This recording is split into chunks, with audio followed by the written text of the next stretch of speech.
Hi hello welcome to Haram Sai blogs. ఇంతకుముందు వీడియోలోని మనం మానిటర్ తీసుకోవడం జరిగింది అని చెప్పడం జరిగింది. ఆ వీడియోలోని మీ మానిటర్ యొక్క అన్బాక్సింగు, దానికి ఏంటేంటి ఫీచర్స్ అనేవి ఇవ్వడం జరిగింది, దాన్ని ఎలా మనం ఇన్స్టాల్ చేయడము దాని గురించి నేను మీకు చెప్పడం జరిగిందండి. ఈరోజు దానిలోని యొక్క స్పెసిఫికేషన్స్ ఏంటంటే స్పెసిఫికేషన్స్ ఉన్నాయి. సో మానిటర్ నేను అరౌండ్ 19 days వాడడం జరిగిందండి.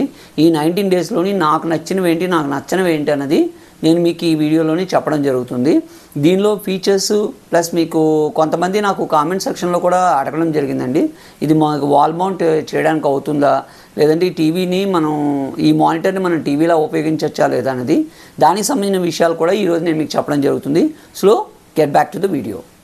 సో మనకి మానిటర్లోని మనకేంటంటే కనుక ఇంతకుముందు మనం తీసుకునేటప్పుడు 8,000 రూపాయలకి తీసుకున్నాము అని చెప్పాం కదా సార్. ఇప్పుడు ఇదైతే కనుక మనకి 7,929 రూపీస్కే వస్తుంది అమెజాన్ ప్రైమ్లోని. అది 1 day డెలివరీ అండి, అది ప్రైమ్ సబ్స్క్రైబర్స్ మాత్రమే. సో ఇందులో మీకు ఏంటంటే కనుక ఇది నాకు 24 inches ఎల్జీ మానిటర్ అని చెప్పాను కదండి. ఇది 1920x1080 పిక్సెల్స్ అనమాట. దీనిలోని మనకి రేషియోస్ కానీ దీని ఫీచర్స్ కానీ ఏంటనేవి ఉన్నాయన్నది ఈరోజు మనం తెలుసుకుందాము. చూడండి సార్, దీని డిస్ప్లే అనేది రేషియో అనేది 16:9 రేషియో అండి. అంటే రేషియో ఉంటుంది కదా మన డిస్ప్లే రేషియో అనేది, ఆ రేషియో అనేది మనకి 16:9 ఇస్తుంది. కాంట్రా రేషియో అనేది 1000:1 పిక్సెల్ అండి. 1000:1 పిక్సెల్ అంటే దీని కాంట్రా అనేది చాలా బ్రైట్గా ఉంటుంది, చాలా వైడ్గా ఉంటుందండి. దాంతోపాటు రిఫ్రెష్ రేట్ అనేది మనకి 100 హజార్డ్ వస్తుందండి. రిఫ్రెషింగ్ రేట్ అంటే మనకి డిస్ప్లే చూపించే రిఫ్రెషింగ్ రేట్ ఏదైతే ఉంటుందో అది మనకి 100 హజార్డ్స్ వస్తుందండి. డిస్ప్లే టైం అనేది ఎల్సీడీ అండి. ఇదేంటంటే చూడండి, డిస్ప్లే టెక్నాలజీ ఐపీఎస్ ఎల్సీడీ. ఇది యాక్చువల్ చెప్పాలంటే నేను మీకు చెప్పాను కదండి, మనకి ఇది ఫుల్ హెచ్డి ఐపీఎస్ ప్యానల్. ఇది మనకి ఏంటంటే కనుక ఇది 1920x1080 పిక్సెల్స్ అండి. ఇది మనకి పాజిటివ్ నెగిటివ్ రెండు వస్తాయి అనమాట.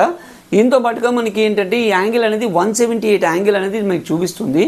ఇమేజ్ బ్రైట్నెస్ అనేది 250 ఇమేజ్ బ్రైట్నెస్ అనేది చూపిస్తుందండి. ప్లస్ కలర్ కాంట్రాస్ట్ అనేది 0.72 ఉంటుంది.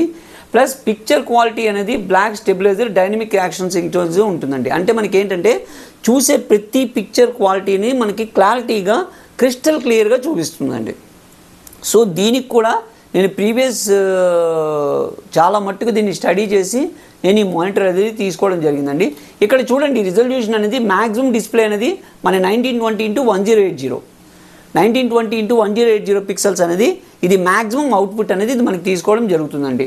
దీని పెర్ఫార్మెన్స్ అనేది చూడండి, రెస్పాండ్ 5 minutes అండి, 5 milliseconds. అంటే సిస్టమ్ మనం ఆన్ చేస్తే 5 millisecondsలోనే ఇది రెస్పాండ్ అవుతుందండి, చాలా ఫాస్ట్గా యాక్సెస్ అవుతుంది. చూడండి, ఇది మనకి నెట్వర్క్ కనెక్టివిటీ అనేది HDMI పోర్ట్ అండి. నేను మీకు ఆల్రెడీ చెప్పాను, దీనిలో VGA పోర్ట్ అనేది లేదండి. 2 పోర్ట్స్ ఇవ్వడం జరుగుతుంది. 2 పోర్ట్స్ HDMI 1 HDMI 2 రెండు మీకు పోర్ట్స్ అనేవి ఇవ్వడం జరుగుతుంది.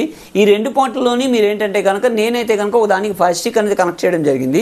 రెండో పోర్ట్ ఏంటంటే కనుక నేను సిస్టమ్కి నా సిస్టమ్కి కనెక్ట్ చేయడం జరిగిందండి. సో ఇందులో చూడండి, అడిషనల్గా మీకు ఏంటంటే కనుక ఇది చూడండి, ఇందులో మీకు బాక్స్లో ఏంటంటే ఇస్తాడనేది ఆ రోజు మీకు అన్బాక్సింగ్ చేసినప్పుడు చెప్పాను కదండి. చూడండి, ఈ బాక్స్లో మీ కంటెంట్స్ ఏంటంటే stand body, stand base, screws, power cord, adapter, HDMI cable, ఇవి మాత్రమే మనకి ఇవ్వడం జరుగుతుంది సార్. చాలామంది నాకు ఏంటంటే సబ్స్క్రైబర్స్ నాకు కొంతమంది కామెంట్ సెక్షన్లో ఏం చెప్పారంటే కనుక దీన్ని నేను వాల్ మౌంట్ చేయొచ్చా?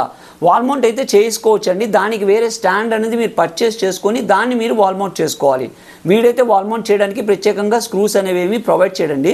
దానికి మీకు ఏంటంటే అమెజాన్లో కానీ ఫ్లిప్కార్ట్లో కానీ మీకు ఏదైనా ఆన్లైన్ సర్వీసెస్లో ఎక్కడ మీకు బెస్ట్ అనేది ప్రొవైడ్ దొరుకుతుందో దాని మోడల్ నెంబర్ బట్టి ఇచ్చుకొని మీరు ఆన్లైన్లో చెక్ చేసుకొని స్టాండ్ అయితే తీసుకోవచ్చు. అయితే ఈ యొక్క స్పెసిఫికేషన్స్ అనేవి మీకు ఎక్కడ మిస్ప్లేస్ అవ్వకుండా ఉండడానికి నేను ప్రతిదీ చెక్ చేసి చూసి నేను మీకు చెప్పడం జరిగిందండి. ప్లస్ ఇంకోటి ఏంటంటే కనుక ఈ యొక్క స్పెసిఫికేషన్స్ కూడా మీకు ఏంటంటే నేను మీకు ఫోటో కూడా తీసి దాన్ని మీకు ఆన్లైన్లో పెట్టడం జరుగుతుంది. దాని యొక్క స్పెసిఫికేషన్ బట్టి కూడా మీరు చెక్ చేసుకోవచ్చు. అది మీకు అమెజాన్లోకి వెళ్తే కనుక మిగతా మానిటర్స్కి దీని మానిటర్కి వేరియేషన్ ఏంటో కూడా మీరు కంపారిజన్ చేసుకొని చెక్ చేసుకోవచ్చు అండి. దాన్ని బట్టి మీరు చెక్ చేసుకోవచ్చు. ఇప్పుడు చూడండి, ఈ యొక్క HDMI పోర్ట్స్లో నేను 2 పోర్ట్స్ పెట్టాను అన్నాను కదా. ఇగో చూడండి, మెనూ ప్రెస్ చేస్తున్నాను. ఈ మెనూలోని మీకు ఇక్కడ 2 పోర్ట్స్ అనేది అడుగుతుందండి. ఒకటి HDMI పోర్టు, ఒకటి HDMI 1, HDMI 2. HDMI 1లో నేనైతే సిస్టమ్ అనేది కనెక్ట్ చేయడం జరిగింది. ఇప్పుడు HDMI 2లోని నేను ఫైర్ స్టిక్ అయితే కనెక్ట్ చేయడం జరిగిందండి. నా దగ్గర ఫైర్ స్టిక్ అనేది ఉందన్నమాట. ఈ ఫైర్ స్టిక్ రిమోట్తోని దీన్ని నేను యాక్సెస్ చేయడం జరిగిందండి.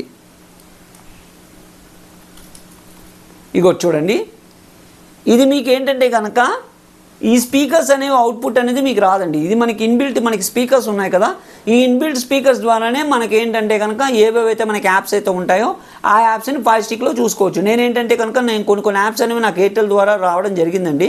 నేను కొన్ని యాప్స్ అయితే కొనుక్కోవడం జరిగింది. ఆ యాప్స్ నేనేంటంటే కనుక నేను యూజ్ చేయడం జరుగుతుందండి. ఎందుకంటే నేను ఇంట్లో కేబుల్ టీవీ అనేది లేదండి, మాకు కంప్లీట్గా ఇంటర్నెట్ ద్వారానే మేము యాప్స్ మాత్రమే చూడడం జరుగుతుంది.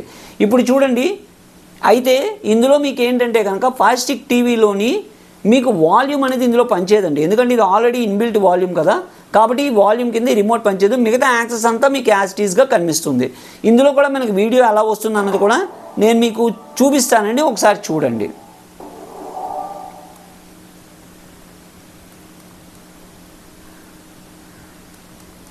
దీని యొక్క క్లారిటీ స్పెసిఫికేషన్స్ ఎలా ఉన్నాయనేది నేను మీకు చెప్తున్నానండి. చూడండి, బ్రైట్నెస్ అనేది ఇప్పుడు మీకు ఇందులో మీకు ఈ ఇన్బిల్ట్ స్పీకర్స్ ద్వారానే నేను వాల్యూమ్ అనేది దీన్ని యూజ్ చేయడం జరుగుతున్నదండి. ఇంకా మీకు ఎక్స్ట్రా స్పీకర్స్ కావాలంటే కనుక బోట్ స్పీకర్స్ అనేవి నాకు ఆల్రెడీ ఉన్నాయి, దాన్ని కూడా నేను కనెక్ట్ చేసి చూశాను. లేదంటే స్పీకర్స్ అనేవి మీరు కనెక్ట్ చేసుకొని దాని ద్వారా మీరు ఏంటంటే అవుట్పుట్ అనేది ఆస్వాదించవచ్చండి. ఇదైతే కనుక ఫైర్ స్టిక్ టీవీకి ఒకటి HDMI 2లోని ఏంటంటే నేను ఫైర్ స్టిక్ టీవీని కనెక్ట్ చేసుకోవడం జరిగింది. అది కాకుండా ఒకదానిలో ఏంటంటే కనుక నేను సిస్టమ్ అనేది కనెక్ట్ చేయడం జరిగిందండి. ఈ రెండింటి ద్వారానే నేను దీన్ని యూజ్ చేసుకుంటున్నాను. సో ప్రత్యేకంగా నేను చెప్పాలంటే ఈ 19 రోజుల్లోని నాకు ఇందులో ఎటువంటి కాంప్లికేట్ అయితే కనుక రాలేదండి. క్లారిటీలో కానీ ప్రాబ్లం లేకుండా ఉండడం కానీ క్రిస్టల్ క్లియర్గా నాకు క్లారిటీ చాలా బాగా నచ్చింది. ప్లస్ LG స్పీకర్స్ కూడా మ్యాక్సిమం అవుట్పుట్ అయితే ఇవ్వడం జరిగిందండి. కానీ మీకు ఇంకా బెస్ట్ అవుట్పుట్ కావాలనుకుంటే కనుక మీరు ఏదైనా హోమ్ థియేటర్ కానీ లేదంటే బార్స్ కానీ ఏమైనా సౌండ్ బార్స్ కానీ ఏమైనా మీరు పర్చేస్ చేసుకొని దాన్ని మీరు ఇన్పుట్ కింద కనెక్ట్ చేసుకొని దాన్ని యూటిలైజ్ చేసుకోవచ్చు. ఓకేనండి. దీన్ని బట్టి నాకేంటంటే ఈ 19 డేస్లోని దీనిలో మీకు ఎటువంటి ప్రాబ్లమ్స్ అనేవి కానీ నాకైతే కనుక కనిపించలేదండి. నాకు ఇది ఫుల్లీ సాటిస్ఫాక్షన్గా ఉంది. నేను దీన్ని బట్టి నేను చూసుకొని దీని యొక్క స్పెసిఫికేషన్స్ గట్రా మీకు ఆల్రెడీ నేను మీకు అటాచ్ చేసి పంపిస్తాను. ఎవరికైనా నచ్చితే కనుక దాన్ని మీరు పర్చేస్ చేసుకోవచ్చు. ప్రెజెంట్ అయితే కనుక మీకు అమెజాన్ ప్రైమ్లోనైతే కనుక మీకు రేట్ అనేది అయితే 7,929 రూపీస్కి అయితే ఉందండి. అది మీకు ఏంటంటే ప్రైమ్ సబ్స్క్రైబర్ అయితే కనుక మీకు 1 డే డెలివరీ, అంటే రేపటికి మీకు ఏంటంటే 7 to 10 PM మధ్యలోని మీకు ఇది డెలివరీ అయితే ఇవ్వడం జరుగుతుందండి. ఈ LG మానిటర్ అనేది కనుక నాకు చాలా నచ్చిందండి. సో మీకు ఏమైనా సందేహాలు కానీ ఏమైనా ఉంటే కనుక దయచేసి నాకు కామెంట్ బాక్స్లో కామెంట్ చేయండి. నేను దానికి మీకు ఆన్సర్ అయితే ఇవ్వడం జరుగుతుంది. థ్యాంక్ యూ అండి. ఈ వీడియో కనుక మీకు నచ్చినట్లయితే దయచేసి లైక్ చేయండి, షేర్ చేయండి, కామెంట్ చేయండి. అలాగే మా ఛానల్ ఎవరైనా సబ్స్క్రైబ్ చేసుకోకపోతే కనుక దయచేసి సబ్స్క్రైబ్ చేసుకోండి. Haram Sai blogs. Thank you so much.